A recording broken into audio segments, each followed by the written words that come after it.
Ukimuona mwanamke anakupenda bila sababu, ipo siku atakuacha bila sababu. Kwenye dunia hii kuna wanawake wapo kwa ajili ya kutumia wanaume.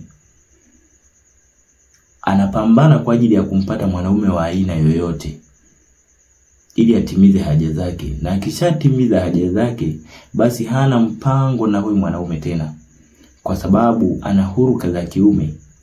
Sisi wanaume huruka yetu utamanifu. Mwanaume haishii kutamani, lakini hupenda mara chache sana, ila anatamani mara nyingi zaidi. Kwa hiyo kuna baadhi ya wanawake wenye huruka za kiume, kazi yake ni kutamani wanaume tu. Kazi yake ni matamanio ya kimwili.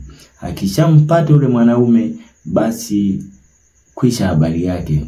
Mwanaume atajikuta amezama, kumbe mwanamke yeye alikuja kwa ajili ya kupita njia, kwa ajili ya kuchungulia aone yaliyomo yamo, halafu aendeleze kusongesha gurudumu lake, kwa sababu hiyo ndo tabia yake.